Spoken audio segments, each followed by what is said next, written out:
Jeshi la IRGC la kamata meli za mafuta zilizokuwa zinasafirishwa kimagendo. Tehran. Walinzi wa mapinduzi ya Iran IRGC wametangaza kukamata meli mbili zilizokuwa zikisafirisha zaidi ya lita milioni moja za mafuta ya magendo karibu na kisiwa cha Farsi katika ghuba ya Persia.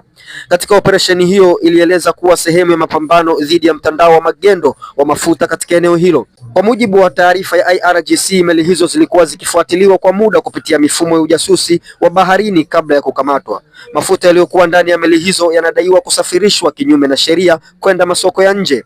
IRGC ilieleza kuwa jumla ya wafanyakazi 15 walikuwa ndani ya meli hizo, wamekamatwa na kukabidhiwa kwa vyombo vya kisheria kabla ya hatua za kisheria kuchukuliwa. Maofisa wa Irani wamesema operesheni hiyo inaonyesha dhamira ya nchi hiyo kulinda rasilimali zake, nishati na kudhibiti biashara haramu ya mafuta ambayo imekuwa ikiongezeka katika ghuba ya Persia kutokana na vikwazo vya kimataifa vya mvutano wa kikanda. Wanasema tunaendelea kufuatilia na kuvunja mitandao yote inayohusika na magendo ya mafuta katika miji ya Irani, ilisema taarifa ya IRGC, ikionya kuwa hatua kali zaidi zitachukuliwa dhidi ya wahusika.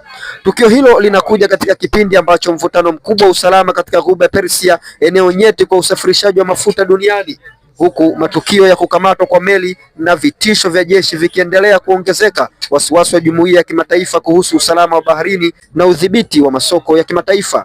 Katika hali nyingine, mkutano baina ya Irani pamoja na Marekani uliokuwa ufanyike Jumaa hii pale Oman umevunjiliwa mbali.